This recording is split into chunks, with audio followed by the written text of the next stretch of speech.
Hi, everybody. I'm very happy today to talk with Vivek Ramaswamy, who has just announced his candidacy for the American presidency and is going to, well, hopefully change the political landscape in doing so. Vivek is an American business leader and New York Times bestselling author of Woke Inc., Inside Corporate America's Social Justice Scam, along with his second book, Nation of Victims, Identity Politics, the Death of Merit, and the Path Back to Excellence. Born and raised in Cincinnati, Ohio, he often recounts the sage advice from his father. If you're going to stand out, then you might as well be outstanding. This set the course for his life. A nationally ranked tennis player, valedictorian of his high school, St. Xavier. He went on to graduate summa cum laude in biology from Harvard and then received his JD from Yale Law School while working at a hedge fund. He then started a biotech company, Roivant Sciences, where he oversaw the development of 5 drugs that became FDA approved. In 2022, this is an important side note, he founded Strive, an Ohio-based asset management firm that directly competes with asset managers like BlackRock, State Street, and Vanguard, who use the money of everyday citizens, that includes you, by the way, to advance environmental and social agendas that many citizens and capital owners disagree with. That's a far more important issue than you might think, and we're going to discuss that a lot as we proceed through our conversation today. Well, hello, Vivek, and everyone watching. It's here on the YouTube platform. It's always good to have everybody's time and attention. Vivek Ramaswamy, who I'm talking to today, is running for president, which seems to be quite the preposterous thing to do for anyone, I would say.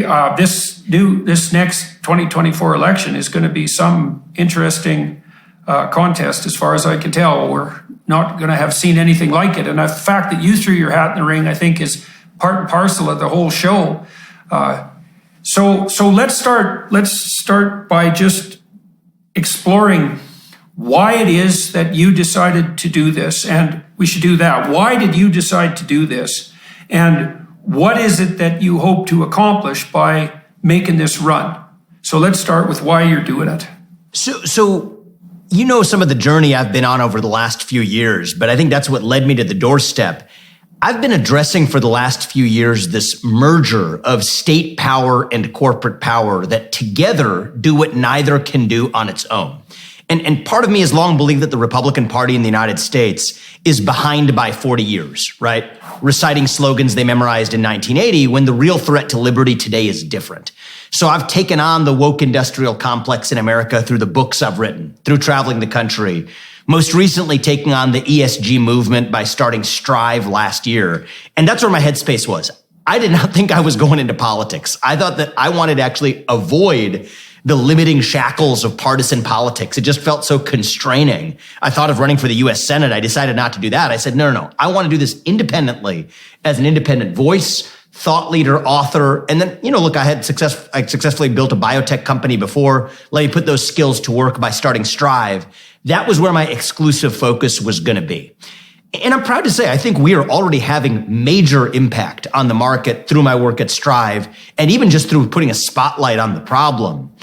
But I got to be really honest about this. And this was the realization that dawned on me after, years into that journey, is that it does take 2 to tango. Okay. And what I mean by that is the top-down version of this problem, the cynical exploitation of corporate power and state power to shackle the human spirit, I think is only half the issue, because that only works if there's a culture that's really willing to buy it up. It only works if there's a populace that's buying up what they're selling. And to me, I think that requires every one of us to look deeply in the mirror and ask ourselves, what is it about us as a people that wants us to bend the knee, or that makes us want to bend the knee to the powers that be, that wants us to embrace these new secular religions? And that wasn't quite a problem that I was going to be able to address even through market action in taking on BlackRock or the ESG forces in capital markets. And that's really when it dawned on me that there was no better way to drive a cultural revival in America than to successfully, and successfully is an important part of this, but then to successfully run for president. And the whole premise of my campaign is actually to define a national identity. Answer the question of what it means to be an American in the year 2023. I do not believe we have a good answer to that question in this country. I'm on a mission to deliver an answer to that question. And my basic premise here is that our absence of that answer, that is the black hole at the center of our nation's soul. That is what allows wokeism and gender ideology and climatism and COVIDism to fill the void. These are secular religions that prey on that vacuum. If we can fill that vacuum with, say, a vision of national identity that runs so deep that it dilutes these other agendas to irrelevance, that is how we win. And I believe that there isn't a candidate in this field, I believe, who's quite up to that challenge. I'm not sure I am either, but I do believe that I'm going to give it the best shot that we have, which is why I'm running. Okay, well, you brought up a lot of very complex issues in that description of your motives. And so I'm going to walk through them one by one to unpack them for everybody because, you said the Republicans are 40 years behind. And I think that's probably true of organizations like the UN as well. And 40 years is a long time given how much has changed in the last 10 years. And what that means is that... Hey Reagan, I know you're picky when it comes to skincare products, so tell me, what did you think of Genucel Skincare? Exactly right, Garrett.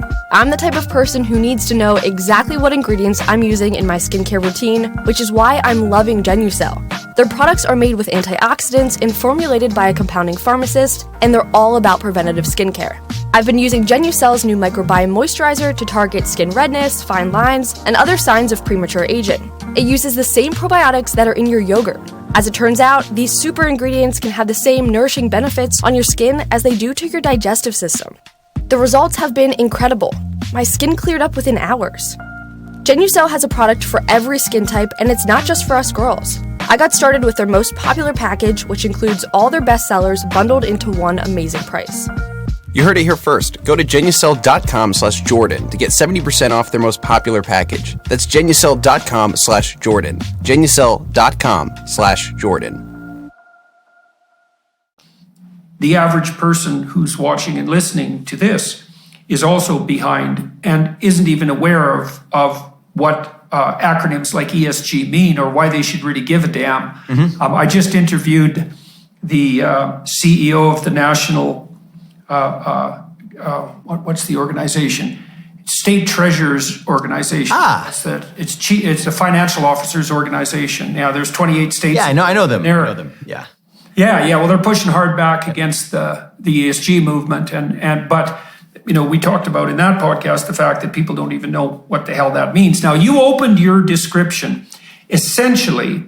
I don't want to put words in your mouth, but from my perspective, you opened your description of your motives with a statement about what essentially boils down to a kind of fascist collusion, and what we're seeing is an amalgam of power. That's corporate, which of course the left-wingers complain about, that's government, which the right-wingers complain about, and then of media, which everybody complains about, and rightly so. And there's this idea that seems to be reigning in the upper echelons of the power structures that we're facing an apocalyptic emergency of such magnitude, whatever the emergency happens to be, that they should be conveniently ceded all the power. And one of the fronts upon which that battle is being fought is the ESG movement. And so do you want to walk through that for everyone, just to bring them up to date? Absolutely. I mean, this has been something of my obsession over the last several years, and not just as a commentator, but as a doer and as an entrepreneur too. So the issue with the ESG movement, it stands for environmental, social, and governance factors. It's designed to sound boring for a reason. My general rule of thumb is if it sounds like a 3-letter acronym that bores you, that's a good sign that you should be paying more attention because it was designed to bore you. What this whole game is about is using private power, using capital markets to accomplish through the back door what government could not get done through the front door under the Constitution. So I'll tell you what it is, and then I'll walk through the history of how we got there, because that's also pretty important too. What the essence of the ESG movement is, what it does is it uses the money of everyday citizens, Americans, but Canadians too, Australians and Western Europeans. It uses the money of everyday citizens to invest in companies and to vote their shares in ways that advance one-sided progressive agendas, environmental and social agendas, that most of those people do not agree with, that most of those people did not know were actually being advanced with their own money, and which don't advance the financial best interests of most people whose money is actually used. So what does that mean? Think about yourself saving in a retirement account or a 401k account or a brokerage account. You think that the person who's managing that money is exclusively looking after your best financial interests. It turns out they're not. They're also looking after advancing these other environmental and social goals. Who are these institutions? They're asset management firms like BlackRock or State Street or Vanguard or Invesco or countless others that have signed a pledge to say that they're going to align all of their underlying companies with the goals of the Paris Climate Accords, with net zero standards by 2050, with modern diversity, equity, and inclusion standards. And those 3 or 4 firms alone manage about $20 trillion, maybe even a little bit more. That's more than the US GDP right now in the hands of 3 to 4 financial institutions. But they're not using their money to do it. They're using the money of probably most listeners to this exchange right now, people watching this. Good chances that their money, their retirement accounts, their brokerage accounts are being used to tell companies like Apple to adopt racial equity audits that Apple's board initially did not want to adopt. To tell companies like Chevron to adopt Scope 3 emissions caps, which I can talk about what that means, but that Chevron did not want to adopt, and that most people watching this probably didn't want to force on Chevron either, but their money was used to do it anyway. That's what this ESG movement is all about. So how did we get here is actually a really important question. And a lot of this began, there were 2 big milestones seeing the supercharging of this ESG movement in our economy and in capital markets. The first one, which I think of as the Big Bang, that really set the whole thing, for all intents and purposes, into motion, was the 2008 financial crisis. What happened in the 2008 financial crisis, and by the way, I had a front row seat to this. I got my first job in New York at an elite hedge fund in the fall of 2007. The fund I worked at got an honorable mention in Michael Lewis's book, The Big Short. This is my first job out of college. So this is fun stuff for me, right? A lot of people lost a lot of money on Wall Street. I didn't have any money, so it didn't matter to me. It was more of a learning experience, which was a pretty rich one. But I had a front row seat. What happened was, in the aftermath of the 2008 crisis, Republicans, it's worth remembering this, Republicans in this country bailed out the big banks, which I don't know what your view is, Dr. Peterson. I view that as a major mistake. It's a cardinal sin. The Bush administration and Hank Paulson, a CEO, an alumnus of Goldman Sachs, used public taxpayer funds to bail out Goldman Sachs while letting his competitors fail. This was crony capitalism all the way down. And the left actually had a point in this country. Occupy Wall Street was born. And what they said is, look, if you're going to play that crony capitalist game, then you know what? We're going to play our game. We're just going to take money from your wealthy corporate fat cat pockets and redistribute it to poor people to help poor people. Because that's what we on the far left want to do on the Occupy Wall Street movement. But right around that time, there was a fissure in the left-wing movement in this country where there was the birth of this new, let's call it the woke left. Barack Obama had just been elected the first black president of the United States. There was a lot of cultural currents in the US that said, well, wait a minute there. The real problem isn't quite economic injustice or poverty. It's really racial injustice and misogyny and bigotry. And by the way, climate change. This is post Al Gore's Inconvenient Truth. This actually presented the opportunity of a generation for Wall Street to say that, no, okay, guys, we'll make a deal with you. We will use our corporate power, use our money, really your money, to applaud diversity and inclusion, to put token minorities on corporate boards, to muse about this racially disparate impact of climate change from the mountaintops of Davos after flying there in a private jet. We'll do all of these things, but we don't do it for free. We expect the new left to look the other way when it comes to leaving our corporate power intact. And so they defanged Occupy Wall Street. Most people don't even remember what Occupy Wall Street is. It went by the wayside. And that's how the birth of this new, what I've sometimes called woke industrial or ESG industrial complex was born, where Wall Street said that, you know what, if you can't beat us, join us. And that's exactly what happened. So that was the first big event. Do you think it was that conscious? Or do you think that that was the consequence of 1,000 micro decisions? Were there...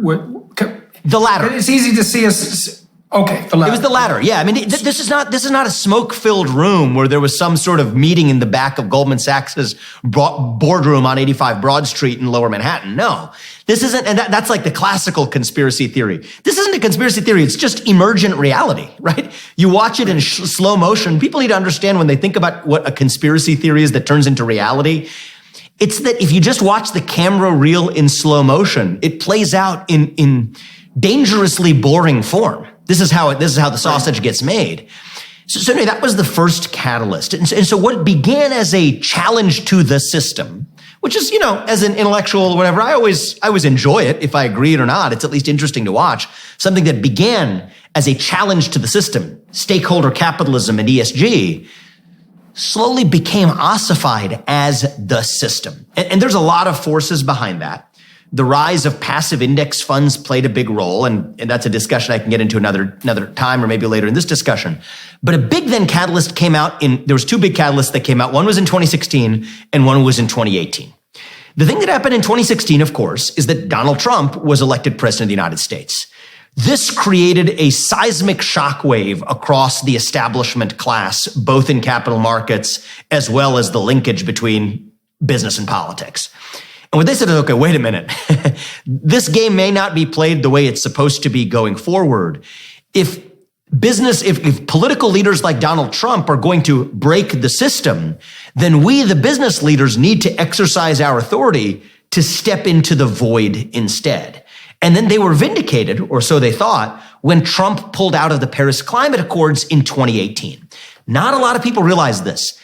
That was a big event. That is the event that threw kerosene on this ESG storm. And, even the people who are complaining about this ESG movement need to understand where it came from a little bit better than they do.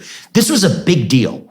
So this is what then caused CalPERS, the California Teachers and Pension Retirement System, and other big allocators, the people who give BlackRock and State Street your money. They started to say that, look, if political leaders are not going to step up to the occasion to address the existential challenges we face, like global climate change, then business leaders need to do it instead. Larry Fink, the CEO of BlackRock, started saying similar things, that we have to earn our social license to operate. And that's really what caused this ESG thing to spread like wildfire, was that event of pulling out of the Paris Climate Accords. Okay, so now that's what happened.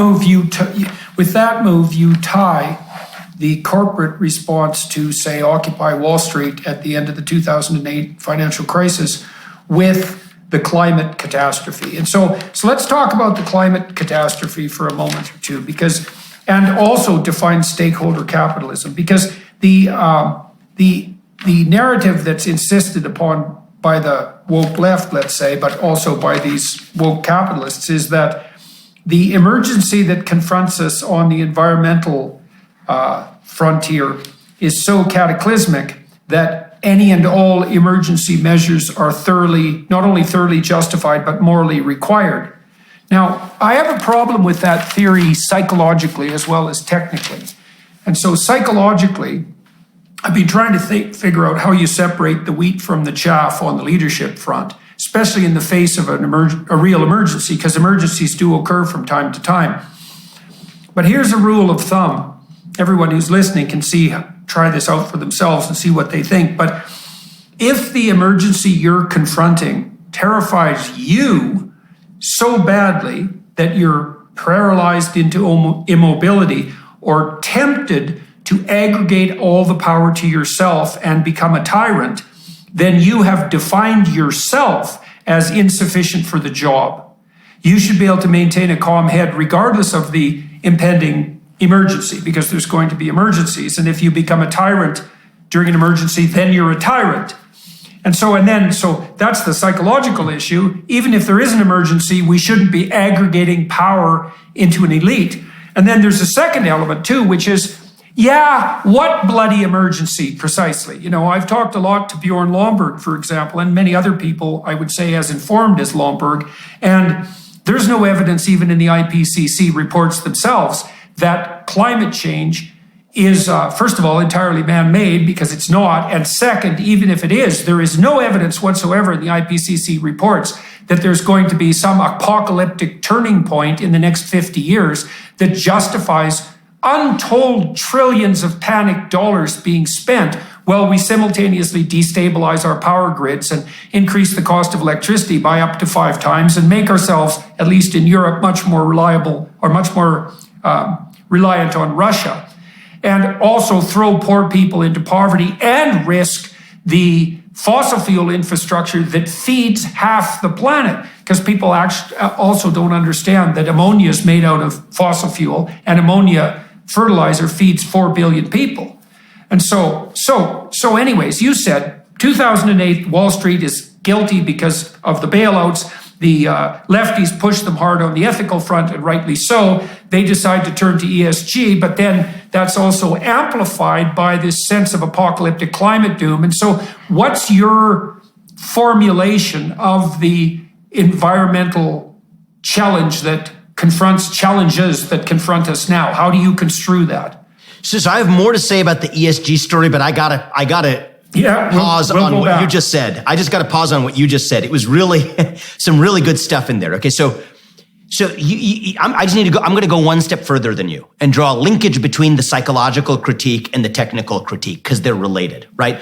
So the first thing you said was a humble and powerful point, which is even if there is some sort of existential apocalyptic issue, you should not want to entrust the people who are going to then wield tyrannical force to address it, not to mention the fact that the technical issue is itself a completely artificial one, right? It is grounded on false premises that deserve to be called out. And I can call those out. Bjorn Lomborg, Alex Epstein, others can call them out. We can go into all the details of that. But the point I want to make is that those two critiques that you just offered, spot on as they are deeply linked. And the reason is you were almost too charitable in that psychological account, in that actually the psychological account explains the fact that the entire climate agenda actually has nothing to do with the climate. It's not like this was a tyrannical response to a threat.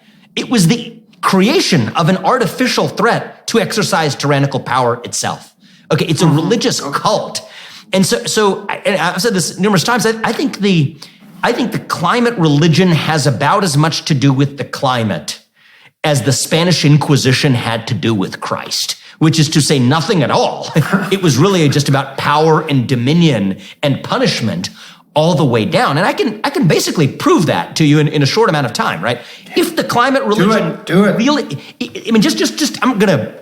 To avoid going on for hours, I'll just pick a couple of tidbits, but we could go on for hours. But the couple tidbits we can just start with are, so one is, if you really care about carbon emissions as the end all be all, okay, first of all, you'd be delineating which kind of carbon emissions matter. I don't subscribe to the tenets of this religion, but I understand this religion. I think it's worth understanding a religion even if you're not a practitioner.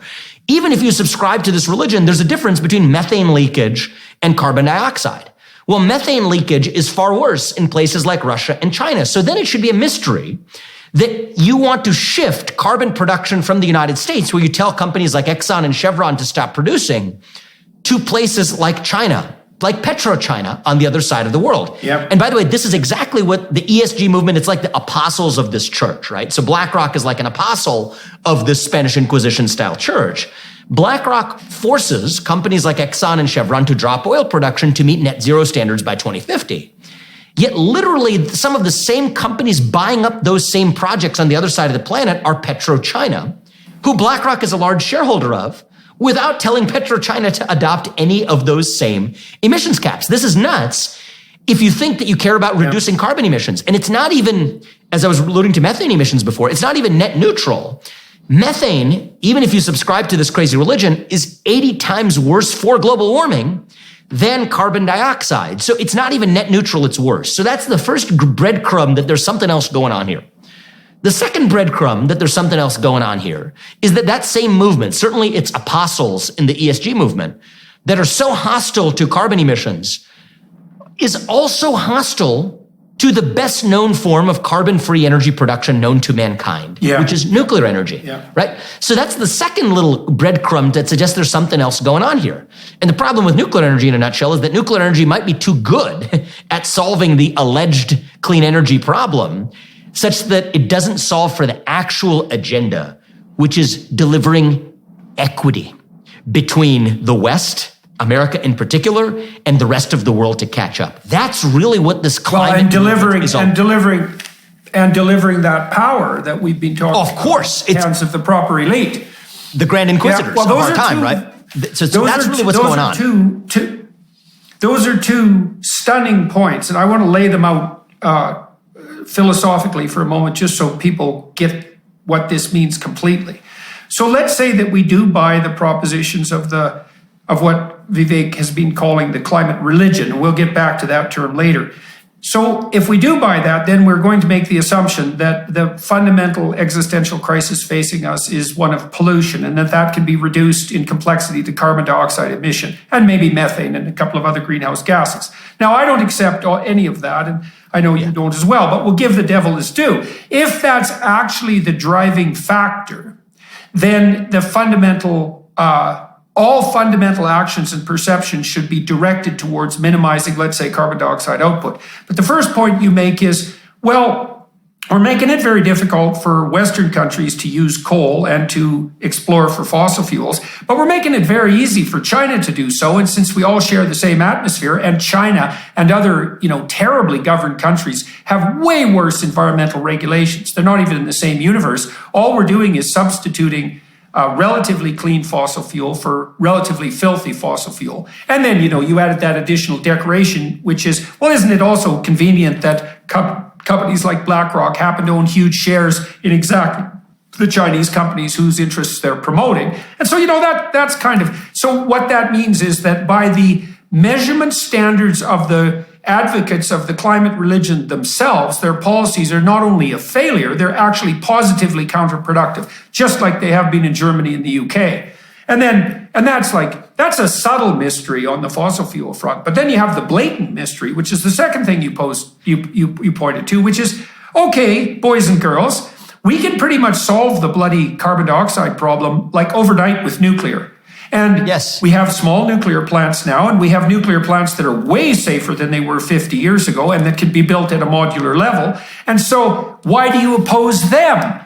And, well, that brings us into the religious issue, I would say, because this is not so much a pro-planet agenda designed to bring about harmony with the natural world as it is an attempt to simultaneously destabilize the entire industrial infrastructure in accordance with the claim that all human activity is nothing but, cancerous growth on the planet, combined with this underground desire to accrue all tyrannical power into centralized elite hands. That's exactly right. So, okay, exactly so with that, let's talk about, you've insisted a number of times that the climate narrative is a religious or quasi-religious structure. So why don't you, I've got some thoughts about that, which I'll share eventually, but I would like you to lay out why you use that terminology specifically. Yeah, so I mean that in two senses. Worse is the sense in which it is a religious institution gone awry. And then the second is in which it fills a psychological need for religion and God in the everyday person. On the first of those, just as you were laying out the philosophical framing of it, I was reminded of actually one of my favorite stories about Christ, actually, which came from not the Bible, but from Fyodor Dostoevsky's book, The Brothers Karamazov, Brothers K, in his chapter entitled The Grand Inquisitor, actually. And it tells the story of how Christ comes back to earth during the 15th or 16th century or whatever in Seville, Spain. He's walking the streets, performing miracles, and then the Grand Inquisitor, a person leading the Spanish Inquisition, spots him on the street and has him arrested. And the whole climax of the chapter is the dialogue between Christ and the Grand Inquisitor.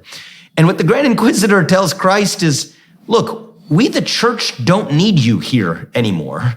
You are supposed to be a symbol that helps us do our work, but your presence here actually stops us from getting our work done. And he sentences Christ to execution the next morning. Swapping climate for Christ, which really is what's happening in the psychological minds of people who are buying this religion up, which I'll get to in a second. But that's also what's going on here is the climate's just an excuse. And in fact, once you get into a discussion about actually addressing carbon emissions, say with nuclear energy, they get very worried. So they're sentencing nuclear energy to death because that's their messiah and their savior, right? You said you wanted to actually get rid of carbon emissions. Well, you would welcome the second coming of Christ, the second coming of the climate solution of nuclear energy. No. They sentence it to death because as the Grand Inquisitor told Christ in that story, your presence here actually impedes our work. You're just supposed to be a symbol for us. So in a certain sense, it has a religious quality in terms of the church that protects its own turf, even from the very God that it tells its parishioners to worship. Now, the second question, though, is why are the parishioners worshiping at all? And I think this gets to the heart of, in a weird way, my candidacy for president of the United States, even though we're in deep philosophical terrain here. I just think we're in the middle of this identity crisis where we are so hungry for purpose and meaning and identity as Americans and it's probably true for much of the Western world too, even beyond America, but we're so hungry for a cause at a moment in our history when the things that used to fill that void, faith is one of them. Faith in God is a big one. But patriotism is also a big one. National identity is big. Family is also pretty big in this category. Even hard work, actually. We can get into that later, but these are sources of identity, sources of pride, sources of grounding. They're grounded in truth. And the way I look at us as human beings, I mean, this is the first personal reflection, right? We're like blind bats. We're lost in some cave in an abyss, and we send out these sonar signals for our echolocation of identity, right? We can't see where we are, but we deduce where we are by bouncing off the signals we send and get them back as sources of truth. Okay, I send a signal out. Family is one source of identity I get back. God is another source of identity I get back. My nation is another source of identity I get back. My hard work, the things I create in the world, these things, we deduce our identity, and it tells us, even though we're blind, where we are, lost in that abyss. But when those things disappear, we send out that signal, and then nothing comes back. And then we're lost. And so then we start grasping at artificial sources of that identity, racial identity, gender identity. Where do you think this bizarre gender ideology happens to have arisen from? Climate, disaster, catastrophism. That's a source of identity too. Climate instead of Christ.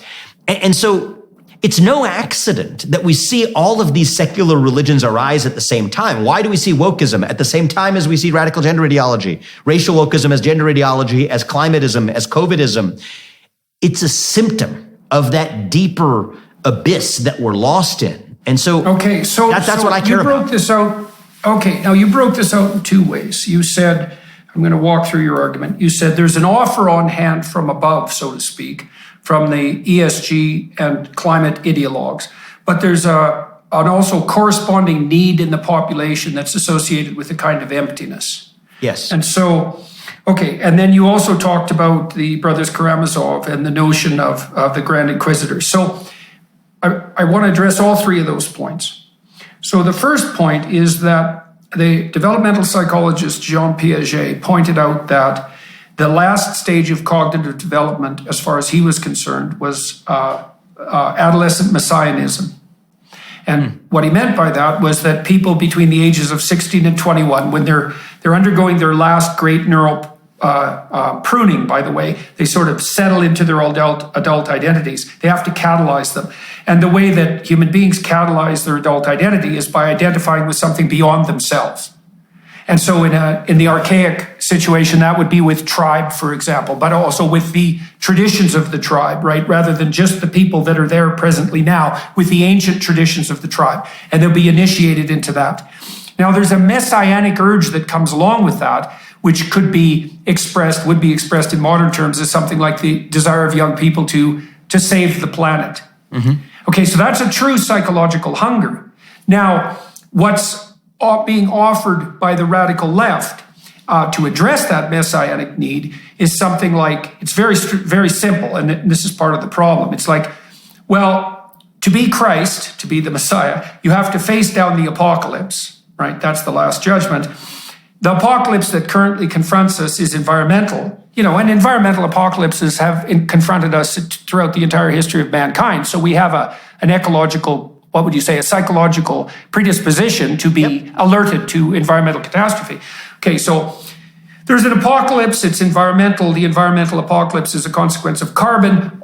Carbon is a consequence of excess industrial output. If you adopt the radical left ideology, which is anti-industrial, then you fulfill your messianic mission. Now, that's on the positive side. The negative side is, well, you can also do with absolutely no effort on your part, because all you have to do is oppose the right things. And it also lifts the moral burden from your shoulders, because instead of having to undergo a psychological transformation that would involve confrontation of all of your own inadequacies, let's say, to put yourself on the right path spiritually, you can just demonize whoever happens to be convenient for demonization. And in the radical left case, it would be anything to do with the industrial or corporate world. And you can put all the sins on the scapegoat's shoulders and you're done with them. And so that's an expanded vision of that messianism, right? It's this overwhelmingly simple solution to a very complex moral problem. All right, now on the identity front, you laid out a bunch of issues that I think are extremely relevant. So you know that people are struggling with their identities. And what's happened is they're also being offered a one idea fits all problem solution, which is, well, your identity is nothing other than your group identity. It's your sexual proclivity, which is a pretty pathetic identity. It's your ethnicity, it's your race, it's some group identity, which also takes the responsibility off of you, by the way. Now, you might say, well, what constitutes a valid identity in contrast to that? And you've already pointed to a number of those things. So this is also where I think the psychological community has failed to a large degree on this front. Now, we're the heirs of a liberal Protestant tradition, socially and psychologically. And we believe that our identities are fundamentally individual and subjective. Okay, but that's actually not true, because your identity is nested. Now you pointed, so let's think of nestings, okay? Because we could build a hierarchy that's a proper hierarchy conceptually. And this is a good way of formulating what actually constitutes a robust identity. This is where you'd get signal for those forays sonar that you're putting out, those sonar tests. signals. The sonar, exactly. Okay, so look, a person has to be bound into an intimate relationship, and everybody needs and wants that. So that's the first level of social integration. And then the couple has to be integrated within a family. And then the family within a neighborhood, and the neighborhood within a community, and the community within a town within the state within a nation, and then the nation, let's say, into something approximating whatever web of international agreements is necessary to minimally keep the peace. Well, that's a subsidiary hierarchy of responsibility. You know, and in Exodus, in the Old Testament book Exodus, part of what that book addresses is what forms of governance are necessary as an alternative to tyranny, so single top-down tyranny, the Pharaoh, or the desert, which is, completely scattered individuality. And the technical answer is a subsidiary hierarchy of responsibility. And so that means, as an individual, you have a responsibility, as a couple, as a family member, as a community member, and all of those. And then you can think of identity as the belonging in all of those hierarchical positions. And you can think of psychological health not as something that occurs in an interior space, but as the harmony between all of those subsidiary levels. So it's an emergent property of harmony and not something that's carried internally. This is beautiful stuff, actually. And when you just described the desert versus Pharaoh dynamic there, the separation, something clicked for me. Okay. Yeah, well, it's a killer set of ideas. Well, in a much more practical sense for me, something as mundane as a political race here. Okay, it clicks for me why I'm doing this. Is that, you're right. You and I and others like us have complained about how the left has actually preyed on that vacuum by at least offering a substantive, even if false, fundamentally artificial set of identities to fill that void. But actually, I'm sick of complaining about that without critiquing the conservative movement. Where's the conservative movement in filling that identity with an alternative, right? We can we can do all the hand-wringing we want. Where are we?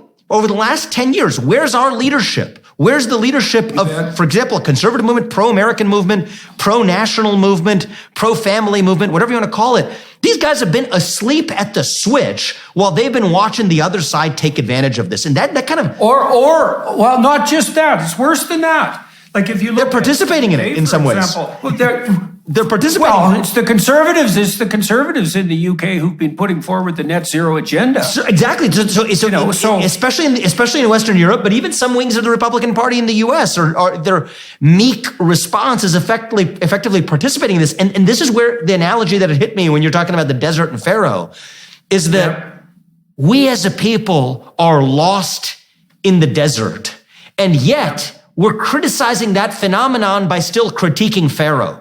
Well, the Israelites are ready to go. Right. Many of them are already gone. Okay, that's where a lot of the grassroots movement that I'm leading already and hoping to lead is. We're already in the desert. We're still lost, though. We're not going to find the promised land by still criticizing Pharaoh. To the contrary, the longer you're lost, the more likely it is the people are going to say that I need to go back and bend the knee to Pharaoh. Actually, I want to be ruled by Pharaoh. That's exactly what's happening. So where is the promised land? And I'm not going to, this analogy is really in a weird place. I'm not going to claim to be a Moses figure or anything like that. That's beyond any of our pay grade. But I will say, when I laid out in this room, the video where we launched this presidential campaign from right here in the front foyer of my house, we said that my goal is to create a new American dream for the 21st century. Okay, FDR had his New Deal. I don't agree with a lot of it, but FDR had his New Deal. JFK had his New Frontier. Where's the conservative vision of where we're going? That's what I call the new dream, the new American dream. It's not just about money. Yeah. It's about reviving our conviction in our purpose as citizens. What does that mean? The unapologetic pursuit of excellence. I can talk about what that means, but that's my vision. Maybe a different candidate can offer theirs. And if this Republican primary ended up being a competition of those ideas and visions, man, our country's heading to a good place, but that's what's missing. Yes, definitely. Well, okay, so let's talk about the conservative issue here for a minute. So if you look at what temperamental factors predict political allegiance, the literature on that's quite clear. If you're higher in openness, if you're higher in creativity, and you're low in conscientiousness, you tend to move to the radical left, let's say. Mm-hmm. And if you're high in conscientiousness and low in openness, you tend to move towards the conservative front. And there's a constant dialogue between those extremes, because the creative people are necessary to make changes when changes are necessary, but dangerous otherwise. And the conservative types are very good at maintaining functional tradition, but are intransigent in the face of necessary change. And so free speech is actually the mechanism by which that conundrum is mediated, because people who can engage in free speech can keep arguing about which traditions need to be carefully modified. Okay, but here's the problem that it presents on the conservative front. So conservatives are not visionaries. By definition, the visionaries tend to tilt in the more radical direction because they have radical visions, and so the conservatives are always pushed back into a reactionary standpoint, almost always. They object vociferously to the excesses of the left, but because they're not visionary, they can't extract from their tradition an image of the promised land for the future. Mm-hmm. And I've been working with an organization in the UK that's trying to do something that's analogous to what you're doing, to lay out something approximating a compelling vision on the conservative side. I'll talk about one part of it, sure, because I think it strikes right to the core even of what we're discussing. So we spent a lot of time talking about families. Because, so you have the individual, and then you have the individual in a couple, but the next order of subsidiary organization is family. And then you might ask yourself, well, what is a family? Now, the answer on the inclusive left is a family is any old organization of any sort, but that's so blurry that it leaves people with no guidelines. They don't know what to do, because if you can do anything, you have no direction. And so, we could say, a family fundamentally is a unit that produces children. And if you're not willing to buy that definition, then you could go develop your own definition of family. But it seems to me that there's something core about laying the groundwork for the emergence and proper rearing of children that's key to what constitutes a family. And then one of the corollaries of that is, Well, if you're going to have children, you're probably going to need to have a man and a woman involved. It kind of works Because otherwise that way. it's extremely, well, it's very difficult otherwise. And that actually turns out to be relevant when you're thinking about an ideal. So I talked to Dave Rubin about this, for example. So Rubin, who's conservative and gay, is married to his partner, his husband, Dave, and they went through the entire surrogacy route to have a couple of infants. And it was very, very, very, very, very complicated, both ethically, practically, and financially.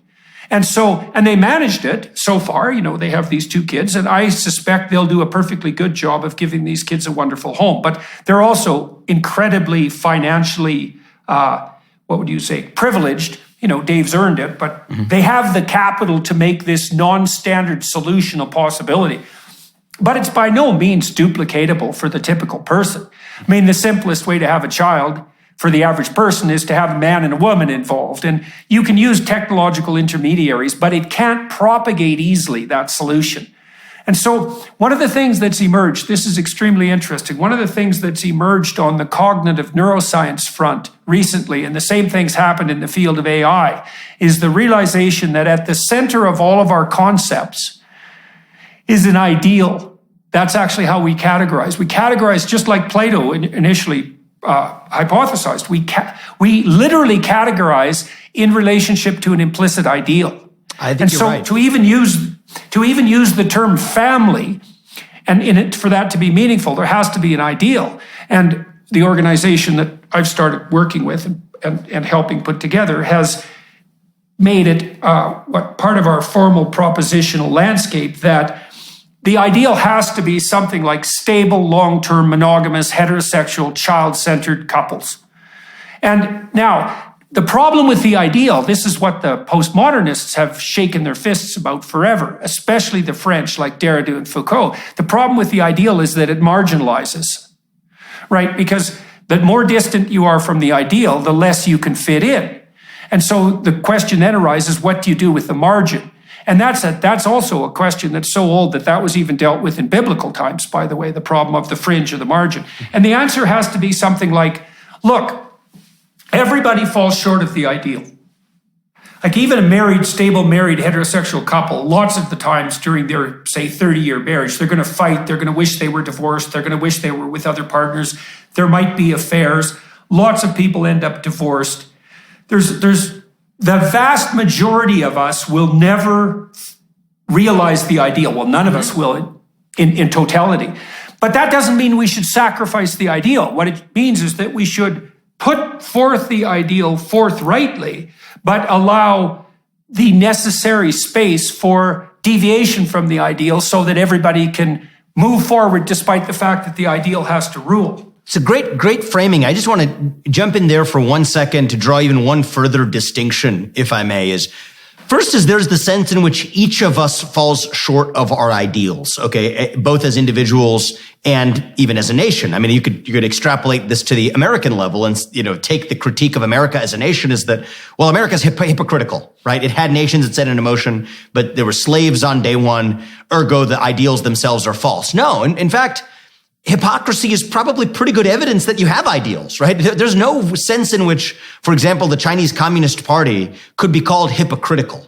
You can't be called hypocritical if you actually are measured against fundamentally nihilism at your core. So idealism and the existence of ideals makes hypocrisy possible. We should be grateful when we see hypocrisy because then we know we have 2 things. We have both ideals and we have something that is real. And something that is real never matches or rarely ever matches the ideal. So there, in a certain sense, we should be vindicated. We should feel reassured that we're doing something right because we have both ideals and reality. And that's just true at the individual level of anybody who's in a married relationship knows this. If they don't admit it, they're lying to you or they're lying to themselves. It's just truth, okay?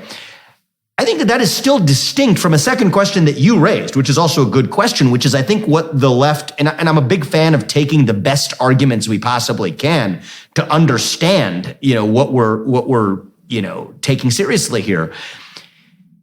Is the marginal point, is who's at the outer end of the margin. And there, I think some of this relates to not just a failure of an individual temporally over the course of a lifetime to depart from the ideal, but some ways in which a certain person cannot themselves be part of the ideal ever, because genetics are real, right? What brings us into this world is real. Be it gender, be it sexual orientation, be it other attributes that make one successful or not in a system that's set up in a certain way. There is literally a reality of permanent marginalization for some, even according to an ideally structured system. And so I think it's important to take that seriously. But the problem with the modern left, the modern radical left, is it turns that exercise of interrogating the question of what we do at the margin and makes a whole new system out of it, right? What began as a challenge to the system on behalf of the marginalized becomes the new system.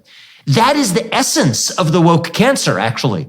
I didn't mind it when it was an idea in the halls of a liberal arts academy to think about, at least debate how it is we accommodate the people who are marginalized in a system that is still an ideal system. That's an open conversation that, at least under parameters of free speech, which, as you said, is an intermediating mechanism between kind of the creative liberals and the what was the juxtaposition to creative conscientious conservatives. That's great, but as long as we have free speech. But the problem is, when that challenge to the system becomes the new system, we're then heading to a very different place than even the ideal that the pro-marginal camp would have argued for. Okay, well, so we can lay that out a little bit too.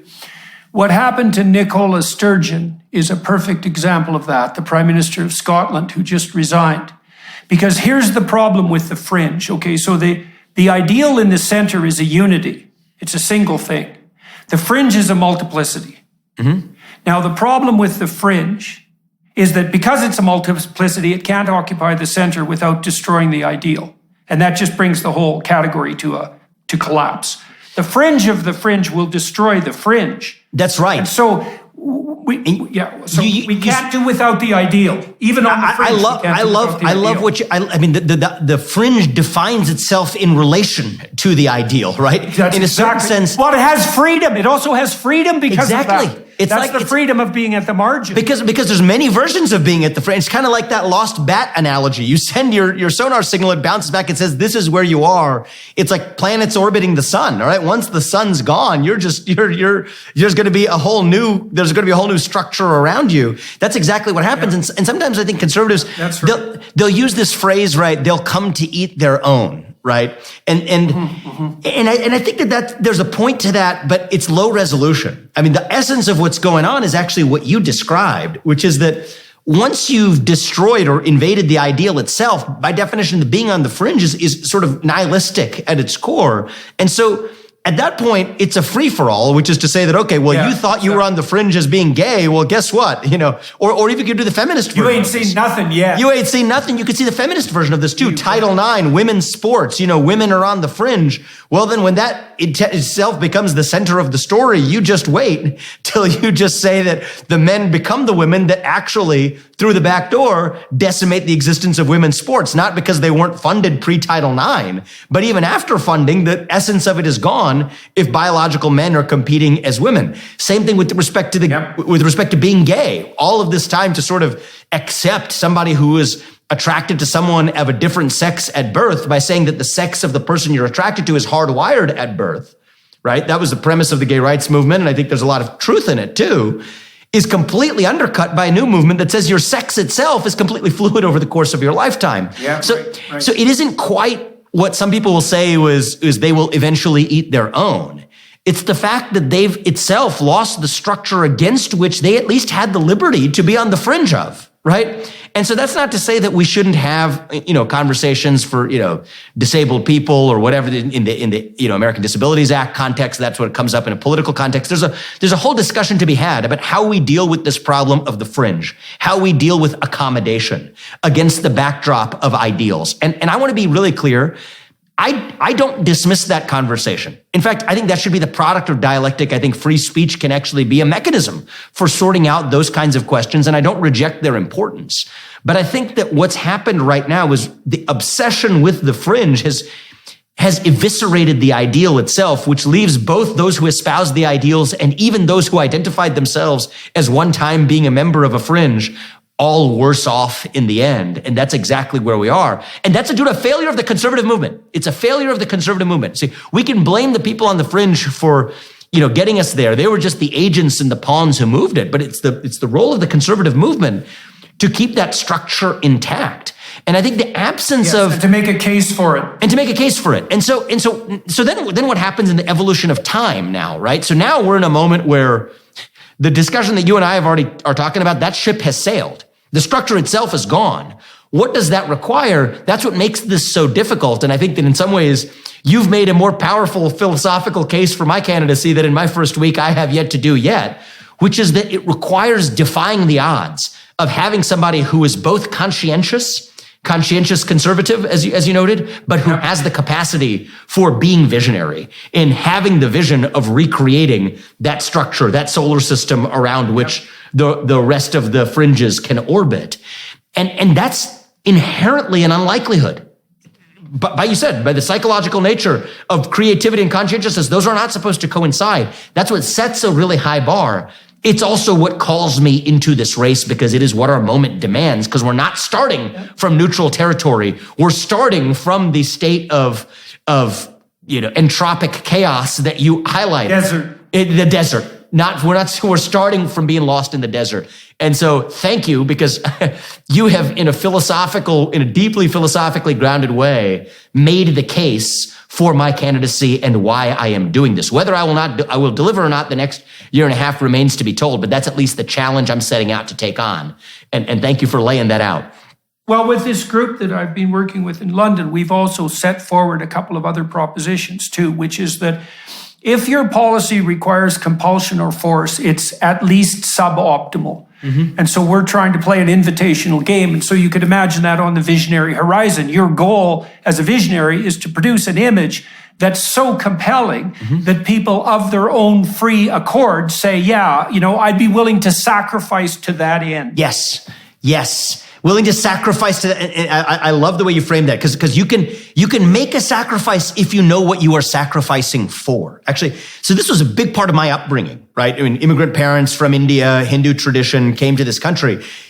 Part and parcel of parenting, part and parcel of growing up as a kid in that household, the idea of sacrifice was woven into my upbringing, right? Grandparents who lived in the house because it was their duty to take care of their parents because that was just familial sacrifice needed to be made. Sacrifices needed to be made to raise my brother and I, to have the academic achievements that we did in the education. That didn't happen in a vacuum. It happened on the back of parents who actually said there's more to life than just following your latest self-indulgence. But these things can be done if you know what you're sacrificing for. I draw that as an analogy to some of my policy agenda. This is a harder sell, but I think it's true too. In the United States today, needs to, I've made the case, declare independence from China. That's a whole separate geopolitical discussion we can have, why I think that's important, why I think there's an opportunity. But I've also been, even in week one, very clear this will involve some measure of sacrifice. In fact, if there's some resistance I'm getting to the Declaration of Independence proposition of China, it's actually coming from some Republicans who are unwilling to make that sacrifice, who have become so addicted to buying cheap stuff. But again, I say that we can make those sacrifices if we know what we are sacrificing for.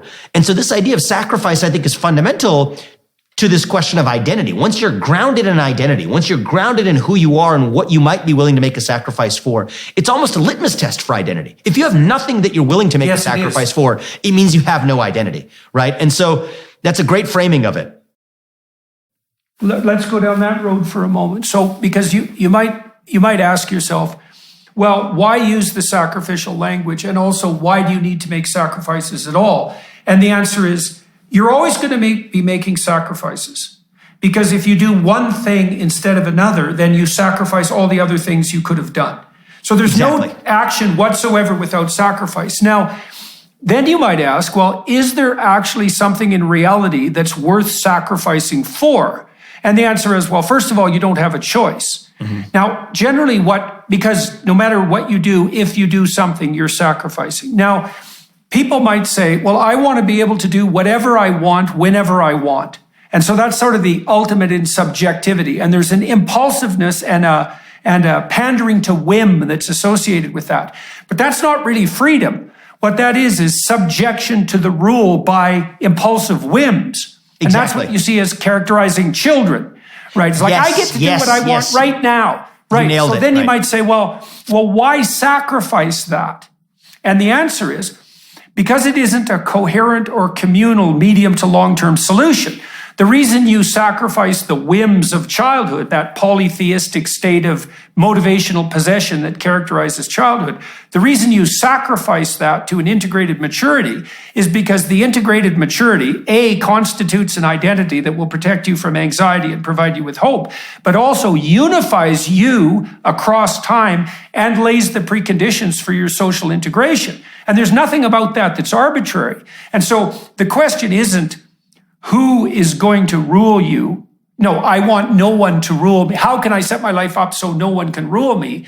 The question is, what is it that I'm going to work towards allowing to rule me? And it's either going to be my whims, which means I'm subject to them, or it's going to be some higher order state of integration that requires sacrifice. And then that ties into this whole hierarchical identity. You sacrifice your whims to your partner. Mm-hmm. You and your partner sacrifice your whims to your children. Yes. Your family sacrifices its whims to the community. And all of that. Now, you want that to be done harmoniously, and you want it to be done voluntarily. Autonomously, voluntarily, exactly. Yes, exactly. Yeah. So we have to create that sense of identity and purpose that makes us voluntarily opt into that nested identity state, right? Yes, there is a sacrifice for a marriage. That's exactly right. There is a sacrifice to entering a marriage. It's a sacrifice worth making. There's a sacrifice to having children. That's a sacrifice worth making. There is a sacrifice to being a citizen of a nation. I'm not a global citizen, just a global. I'm a citizen of a nation. There's a sacrifice worth making. We can make these sacrifices if we know what's worth sacrificing for. That's the missing, what I call in the conservative movement, to borrow from David Hume. David Hume had this famous chapter in sort of his he was an empiricist, but one of the paradoxes in his theory of empiricism was what he called the missing shade of blue. He could say what the shade of blue was without ever having seen it. That was a challenge to his theory of empiricism. Anyway, I borrow that. I call it the missing shade of red in the conservative movement, is this idea of the revival of duty and embracing duty as a precondition for freedom, but it's duty that we actually autonomously opt into by way of our free choice and our free will. These things are not incompatible. They're not contradictory. They sound contradictory. Not at all. They're not. Deeply No, they're not. They're sort of mutually required. The other thing I was just going to say about kids, because I think this is one where I wasn't sure if you were going to disagree with me on this, but actually having heard you, I suspect that you don't. I've gotten this actually a lot on the road. I was in Iowa and New Hampshire last week. I do draw a distinction between this idea of freedom and autonomy amongst adults versus in children. So, one of the things that I've said that rankles, I think, a lot of the, libertarian leaning, conservatives or whatever. And I used to call myself a libertarian for a bunch of reasons. I'm not anymore. But, is this idea that children are different than adults. Okay. And so that period you talked about between 16 and 21. I mean, I'll just even take the easier end of the spectrum. Forget 21. Just say 16. If you can't use an addictive cigarette by the age of 18 or drink an addictive sip of alcohol by the age of 21, why is it that you're allowed to use an addictive social media product as a preteen either? I mean, that at the very least is an inconsistency in the way we treat this. Now, I fully agree with you that all else equal, the path to getting to this ideal, the structure of ideal that we discussed before, ought to be a path that does not involve coercion or impinging on free will. It is, you phrased it very politely, it would be suboptimal, I believe is the word you used. Right. I think that is the most gracious way of putting that. I think it should be avoided, is the way I would say it as a prospective policymaker and leader of the country. But I don't apply the same rules of the road as it applies to children, because none of us believe that children actually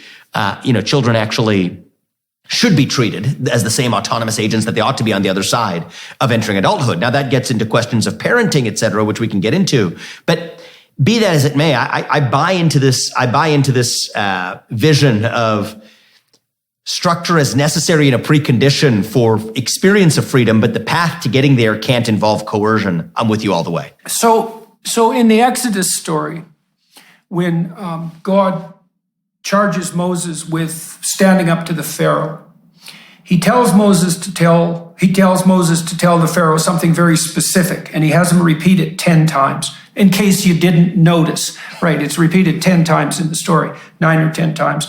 He tells Moses to let my people go, which is, of course, a very famous phrase, but that's not the phrase. The phrase is, let my people go so that they may worship or celebrate me in the wilderness, in the desert. And so what it does is it sets up not freedom, but ordered freedom. And so then you might ask yourself, well, what constitutes ordered freedom? Well, a game is ordered freedom. A voluntary game is ordered freedom because you have a large landscape of choice, but it's dependent on principles, right? Those are the rules of the game. And a game's a good analogy because people play games voluntarily and they want to play them and they enjoy them. And so if you set a social structure up with a game-like substructure, then people voluntarily hop aboard. Now, the free market response to the problem of the margins is to produce a plethora of games. And so that you might be marginal in one game or almost all games, but there may be some game that you'll be central because of your temperamental advantages. And I think you can see that in the gay community, for example, especially among male homosexuals, because the entertainment industry, especially on the more explicitly cultural end, is dominated by gay men. And there's a reason for that as far as I'm concerned, because male homosexuality is associated with heightened levels of creativity. And so there's a margin there, and the margin is, well, if you're creative, you're not going to be traditional. It's going to be hard for you to abide by the ideal. But there's a niche for you on the cultural transformation front.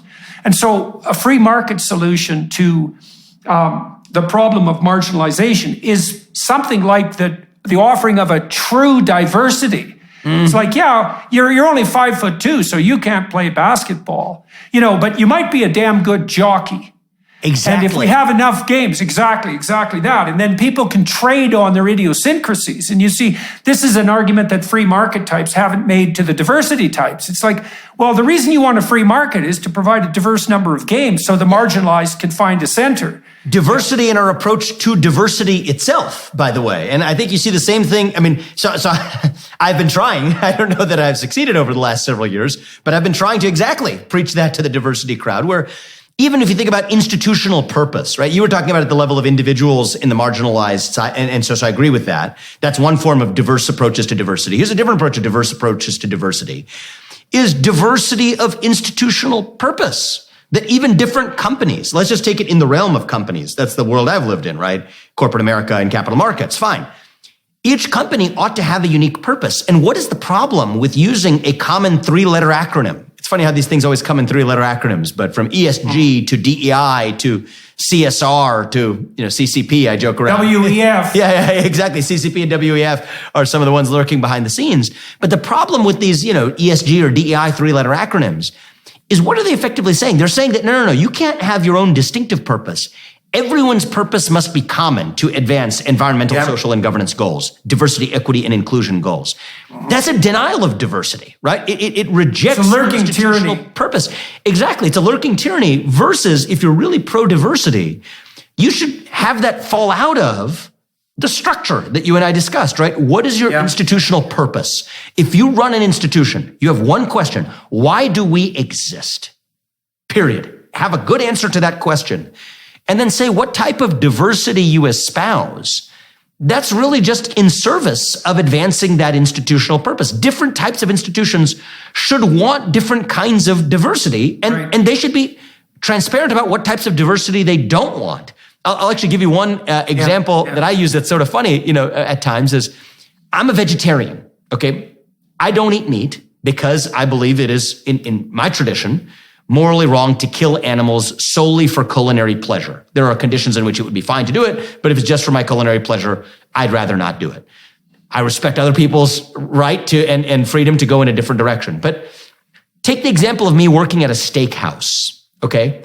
I would not make for a good employee at a steakhouse, even if I would deliver the ever-prized form of diversity of thought. See, people sometimes are loose in terms about diversity of thought instead of diversity of appearance. Yeah, I'm in favor of diversity of thought over diversity of appearance too.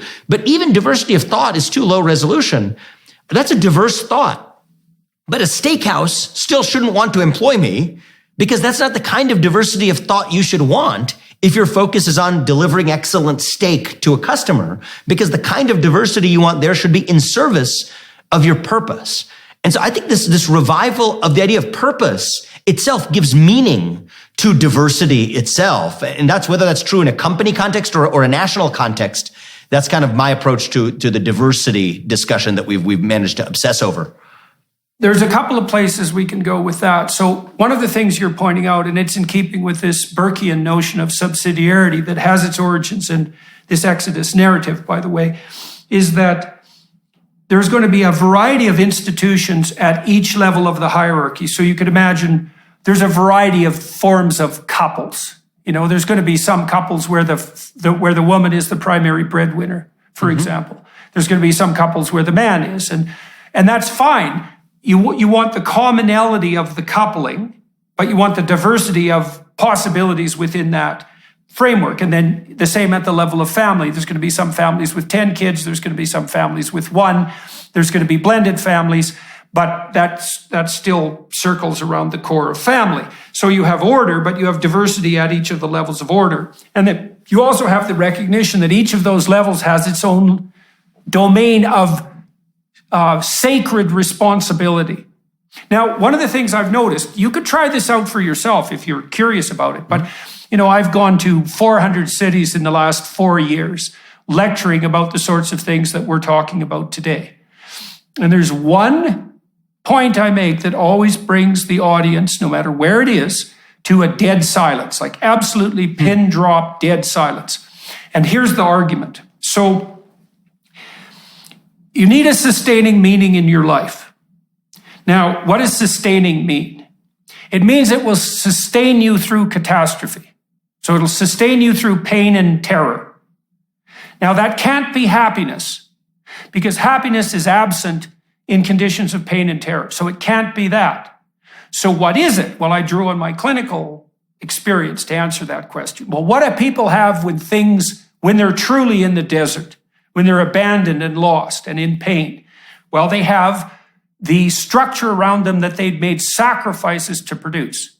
They have their partner, they have their wife or their husband, they have their children and their parents and their siblings, they have their friends, they have their community, they have this hierarchy of social structure around them that can sustain them if they made the proper sacrifices.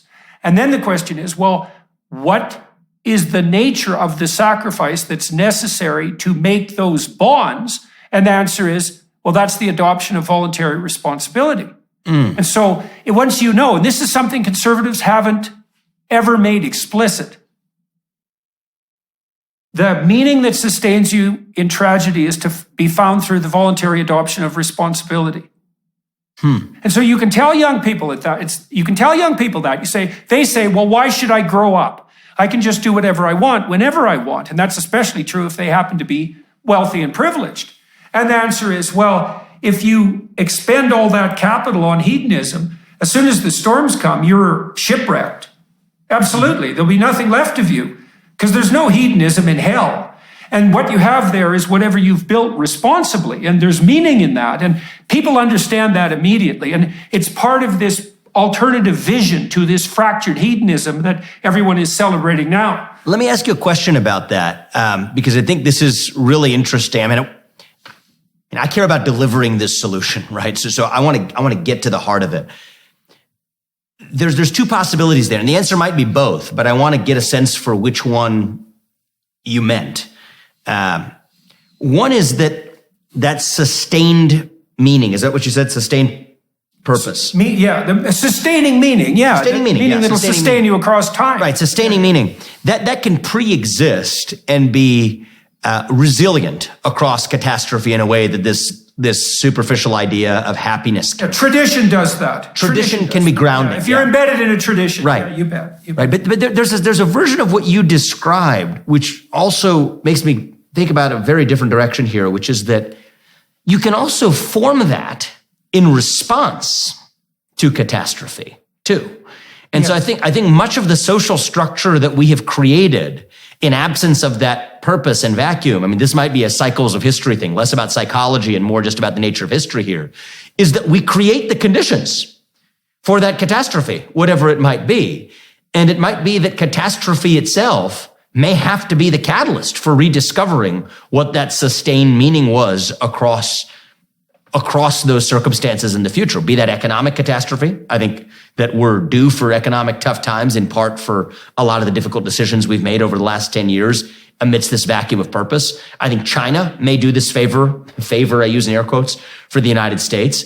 But which of those was the sense in which you meant it, right? In a vacuum, in first principles, developing that to be resilient across time, or are you also, subconsciously making some kind of empirical prediction here that in absence of this, we'll have this as a response, at least, that will cause us to adapt? I would say that you don't have to think except when you're failing. Because the purpose of thinking is to calculate a new trajectory. And if the trajectory you're pursuing is producing the desired results, then your theory is intact. Well, then the question emerges, which is, well, how much failure is necessary to make you think? And that's actually a moral question. And that's the question of willful blindness. If you're awake and alert, and if you're humble in the classic virtuous sense, you're always trying to figure out where you're insufficient and to rectify that. Right? In many Christian prayers, the Jesus prayer, for example, is a reminder that the Orthodox cite that continually, chant that continually, is a reminder that you're insufficient in your current form and you should be looking for what would rectify you. That's the practice of humility. And the advantage to that practice is that you can make micro repairs instead of staying stubborn till the apocalypse happens and then collapsing. Now, in the story of Moses, what happens to the Pharaoh, who's a tyrant, is that the crises emerge and then magnify, right? They just get worse and worse and worse and worse. And he utterly fails to respond. And the consequence of that is that his entire society is devastated. The firstborn are all killed, and the Red Sea floods and destroys the military might of the Egyptian empire. And so the answer to your question is, what's the relationship between failure and a return to abiding and sustaining values? And the answer is, well, it depends on how stiff-necked you are. Exactly. And if you're stiff-necked enough, and this is no joke, and I mean this, if you're stiff-necked enough, then you face the apocalypse. And we're toying with that at the moment on That's exactly where we are. That's exactly where we are. And I think that in certain sense, my goal in this journey is to make sure that doesn't have to be the catalyst for deliverance. Okay. Well, wouldn't that be nice? Because if it's not going to be somebody who delivers a vision, but from a actually conservatively grounded perspective with the conscientiousness of a conservative that still brings a creativity of vision to this, well, then it may have to be done by force, by way of apocalypse anyway. And in the modern sense of that word, we're going to have to be forced to learn the lesson that we couldn't learn ourselves in the first place. I don't think we're quite there yet. And I do think we have a window to get this right, which is the entire premise of, you have verbalized using words what I feel in my bones, in my heart, that compels me to want to do this better than I have at any point in the last week. So I've watched a lot of people in the last 5 years embark on political careers. I've been privileged to watch that with many people on the Democrat side, many people on the Republican side, and in different countries as well. And this is what I see happening consistently. So neophytes enter the political arena. Now, they may have been people who, like you, have had a pretty stellar career and have racked up enough successes so that they can present themselves as credible candidates. And, 2 thumbs up for that. I think that's a necessary precondition. But they get intimidated in the new arena because the stakes are super high and they don't have a lot of experience. And so what they end up doing is they end up hiring communication teams. And there are experts at political communication, and they usually involve pollsters, for example, and speechwriters, people who will help you craft your message. Yeah. And then what I see happening, and this is inevitable, this is the inevitable consequence, is that the person running loses their voice. And they often lose the election too, by the way. They lose their voice and the election. Now, not always. Sometimes they win, but they still lose their voice. So, and one of the things that's emerged is the opportunity on the political landscape to do what you and I are doing right now, which is really different. For 40 years, politicians in some sense had to craft their message because they had to pass it through the narrow bandwidth of legacy media. Right. And so they'd had to compress things into a 30-second soundbite. They were forced to. Right. Yeah. Right. But now you have the opportunity to just say what you think. Mm-hmm. And if you just say what you think, well, first of all, if you're wrong, you'll learn. Mm-hmm. And that's useful. And the other thing is that people are going to respond positively to that because they're desperate for truth. Mm-hmm. Now, you can tell that because Trump was successful.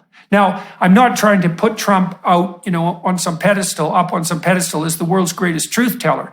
But I would say that one of the things Trump did was speak without, you could say without forethought, but that isn't exactly. Without inhibition. Without inhibition is what I would say. Yes. Yeah. He basically, for all of his flaws, Yeah. he struck especially the working class as genuine because he was willing to say what he thought. And what was cool about that was that he won.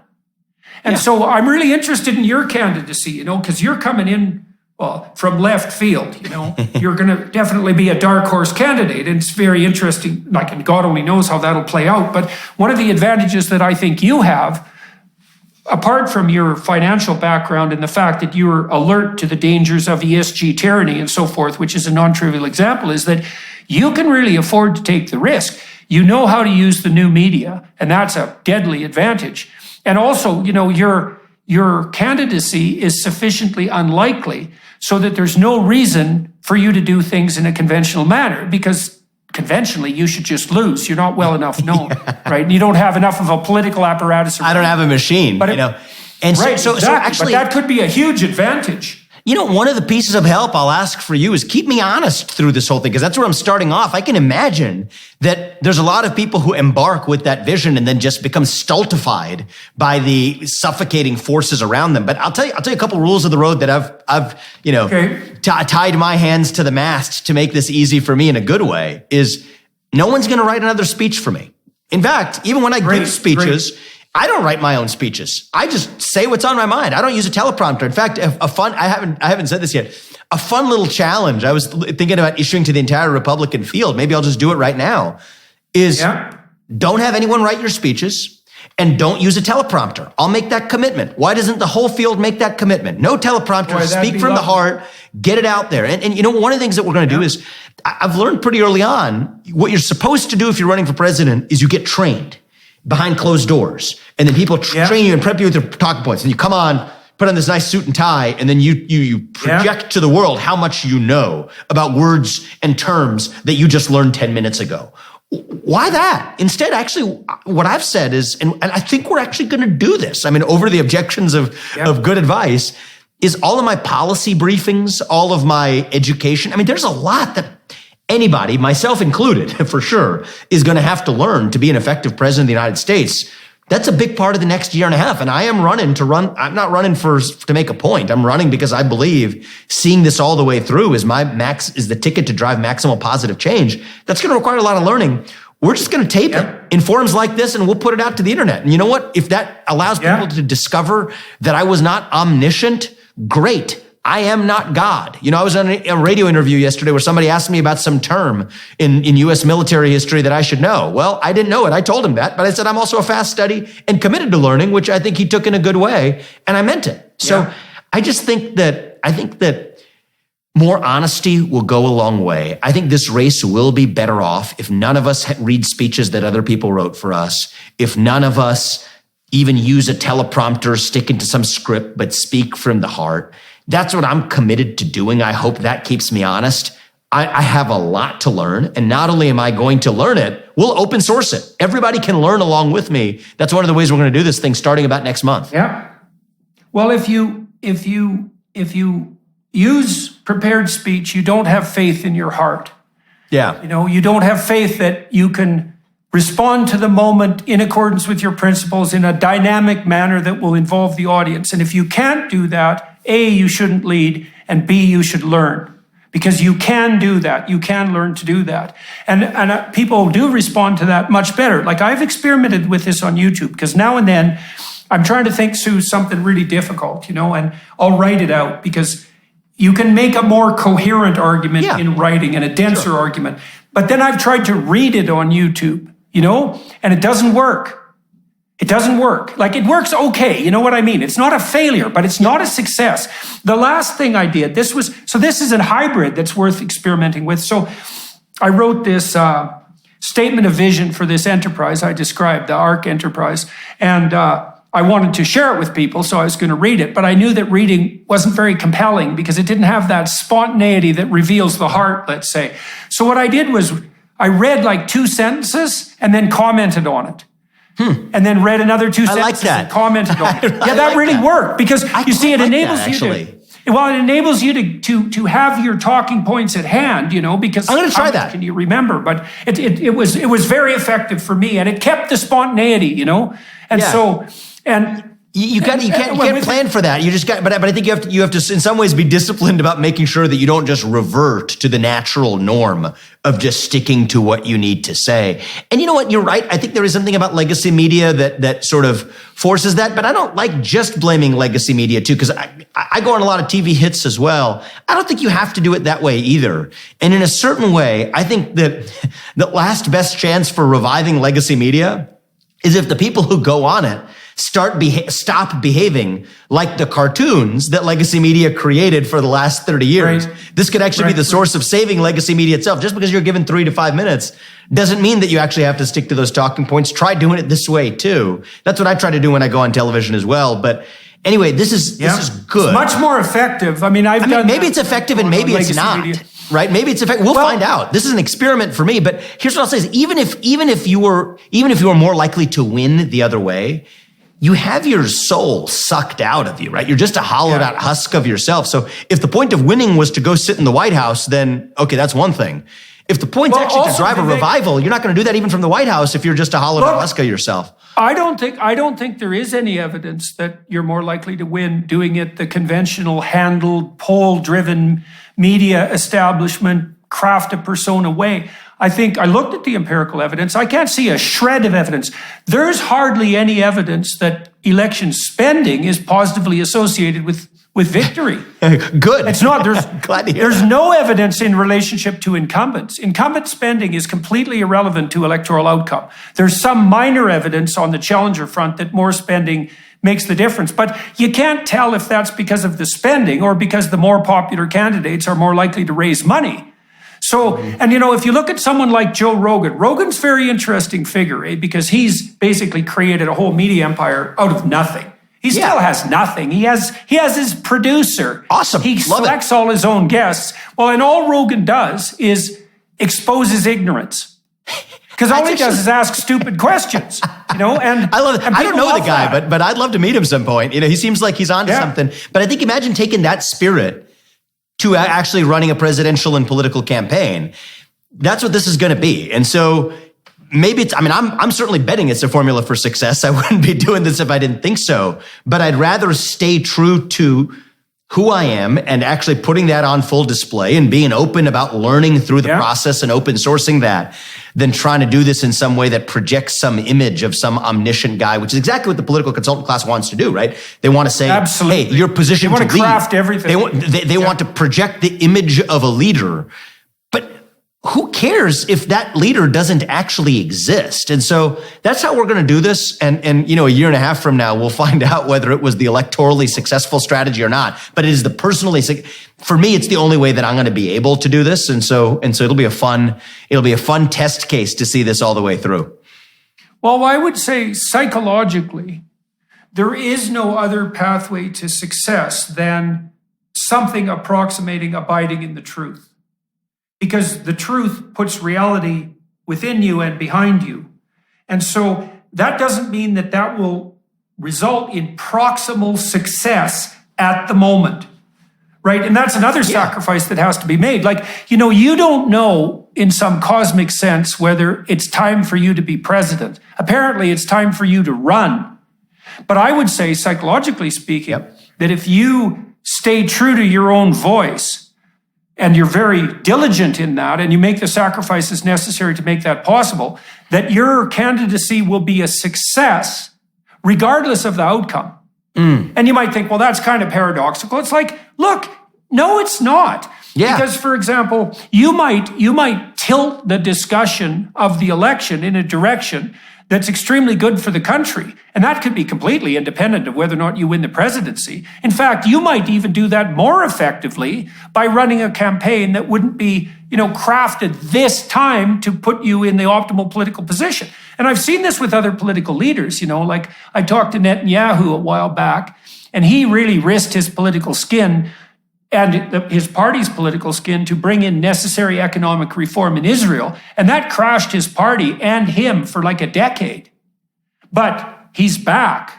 And Israel is thriving on the economic front. So you don't know. I'm not crafting it at all. I think not crafting is exactly the way to go. And maybe that's my bet is that's going to be what successfully puts me in the White House in 2024. But I don't fetishize that. And then there's the inverse of this too, Dr. Peterson, which is you could craft it to win and check the box of winning the presidency. But just because you said the other way doesn't necessarily mean you lose. This other way doesn't necessarily mean you even win. Even if you actually numerically win the election and sit in the White House, who cares if the person sitting there is just a stuffed suit that certainly knew how to craft how to win without actually having something of substance left on the inside of who occupies that stuffed suit. So it goes in both ways, actually. I think that's an almost inevitable consequence. Like I saw this with faculty members continually. So here's part of the reason the universities are so ruined. Okay, so a graduate student says to himself, well, I can't really say or write what I think. No, an undergraduate says, I can't really say what I write or say or write what I think. I have to get my grade. So he compromises what he says and thinks. And then he's a graduate student. He thinks, well, now I'm a little higher up in the hierarchy, but I'm still not a professor, so I can't really say or write what I think. And then he's an assistant professor, and he says, well, I haven't got tenure, so I better keep my mouth shut. And then he's an associate with tenure, and he says, well, I'm not a full professor. Finally, when I become a full professor, I'll be able to say and write what I think. And then he's 35 or 40, and for 25 years, he's practiced deception, and he doesn't have a word of truth left to utter. And that happens to political figures all the time, and that's a real defeat. Totally true. And you know what? I think that's what winning and losing really ought to be defined as. And then we're making this empirical bet. You pointed out to Donald Trump in 2015.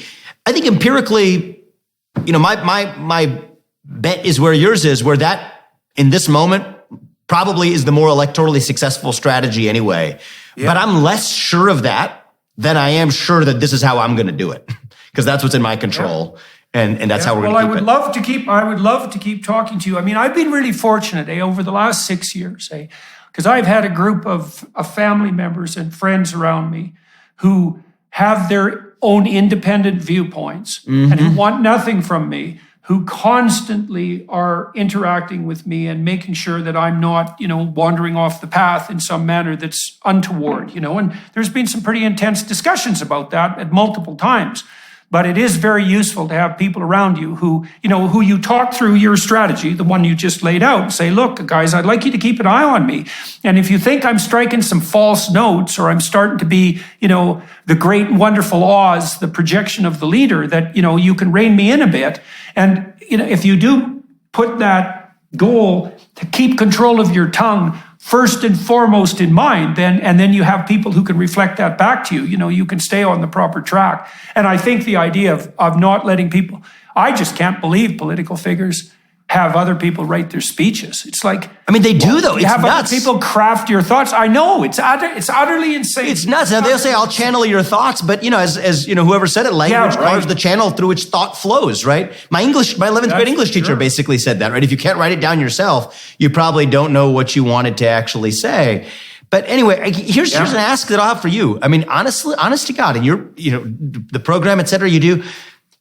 Call me back on here and call me out, or don't call me back out here and call me. Keep me honest, right? Yeah. If you're seeing a deviation from this, anyone in my shoes deserves to be called out and roasted over it, because that's what keeps us honest.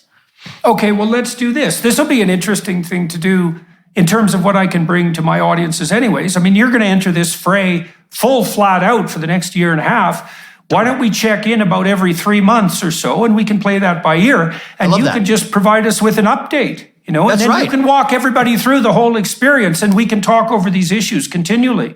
and you call me out whether you think I'm actually staying true to what I'm setting out to. See, this conversation is ground zero. Let's do this every few months, and I'll give you my honest take of how I think things are going. And if you see me becoming the thing that I'm telling you, I'm entering this to shake up and change, call it out, because then we might as well call it quits on the whole thing. There's no point to the whole thing. Even if I'm doing better in the polling, but I'm becoming some hollowed out husk of myself, let's just call it a day and move on, because that's not really what this whole enterprise was about. I'd love it. I'll take you up on that. Okay, good. Well, I'll keep an eye out, and I'll try to ask you the most difficult questions I can ask that are real questions and that are fair, Yeah.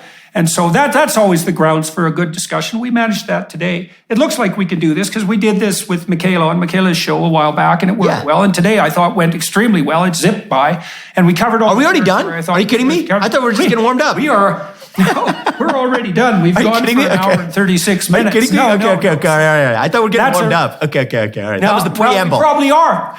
Well, it looks like it is the preamble. Okay. Yeah. Okay. And so, all right. Well, thank you, sir. This is a good place to wrap up. Good. Well, for everybody who's watching and listening, thank you for your time and attention. And I'm going to move with Vivek over to the Daily Wire Plus platform. We're going to go through some autobiographical background, and I'm very interested always in investigating to find out how people's interests made themselves manifest in their life, in the problems that gripped them, and in the opportunities that offered themselves to them. So we'll continue that conversation for half an hour on the Daily Wire Plus front.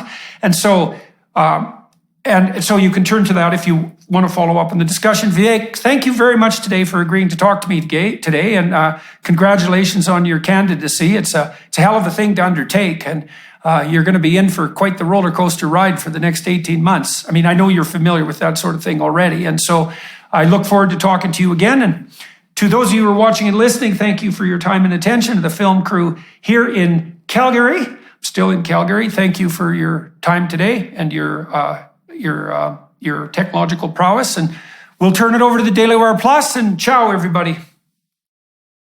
Hello, everyone. I would encourage you to continue listening to my conversation with my guest on dailywireplus.com.